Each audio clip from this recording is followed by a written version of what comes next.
তোমরা প্রথমে মা কামাখ্যার মন্দির দর্শন করে নাও, তারপরে তোমাদেরকে আমি জানাচ্ছি অম্বুবাচী সম্বন্ধে কিছু কথা। হ্যালো ফ্রেন্ডস, সেরিয়ান কিচেন অ্যান্ড ওয়ার্ল্ডে আমার কাছের ও দূরের সকল বন্ধুদের স্বাগত জানাই।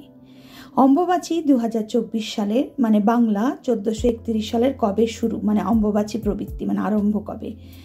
22/6/2024 8টা 46 শনিবার দিন, মানে বাংলায় 7ই আষাঢ় 22শে জুন শনিবার শুরু হচ্ছে 8টা 46 সকালবেলা কিন্তু। আর অম্বুবাচী নিবৃত্তি মানে শেষ হবে 25/6/2024 9টা 9 রাত্রে, মানে 10ই আষাঢ় 25শে জুন মঙ্গলবার রাত্রি 9টা 9। অম্বুবাচী মানে কি?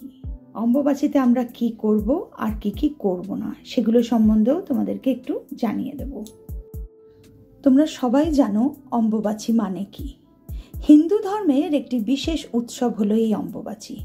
লোককথা অনুসারে আষাঢ় মাসের মৃগশিরা নক্ষত্রের তৃতীয়া চরণ শেষ হলে ধরিত্রী মাতা ঋতুমতী হন।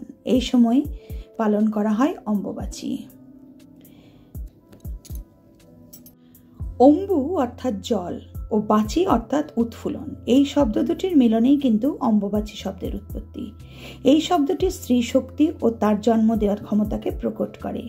3 দিন ব্যাপী এই মেলা প্রথম দিনে ভক্তরা কামেশ্বরী দেবী ও কামেশ্বর শিবের দর্শন করেন, তারপর মহামুদ্রার দর্শন করে থাকেন। এই সময় জলের সাথে কথা বলা হয় অম্বুবাচী মানে। এটিও বোঝায় যে এই মাসে প্রত্যাশিত বৃষ্টি পৃথিবীকে উর্বর করে তোলে এবং প্রযোজনের জন্য প্রস্তুত করে। এই সময়ের মধ্যে দৈনিক পূজা স্থগিত করা হয় আর সমস্ত কৃষি কাজ যেমন খনন, লাঙ্গল, বীজ বপন ইত্যাদি ফসল রোপণ নিষিদ্ধ থাকে।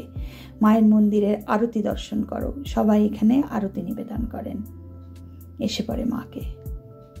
এই সময় যত বেশি ইষ্টমন্ত্র জপ করতে হয় আর গুরুদেবেরও পুজো করা যায়। আর দেবীর মূর্তিকে লাল কাপড়ে ঢেকে রাখতে হয়। আর অম্বুবাচীর এই 3 দিন কোনো মাঙ্গলিক কাজ করা যায় না। এই সময় চাষ করতে নেই। এই সময় বাড়িতে কোনো শুভ কাজ করতে নেই, যেমন বিবাহ, গৃহপ্রবেশ, অন্নপ্রাশন। এছাড়া বিশেষ প্রয়োজন ছাড়া কোথাও যাওয়াও কিন্তু উচিত নয়। মায়ের কাছে একটাই প্রার্থনা, মা সবাইকে ভালো রাখুন, মা সকলের মঙ্গল করুন। সবাই তোমরা খুব ভালো থেকো। দেখা হচ্ছে পরের ব্লগে। ধন্যবাদ।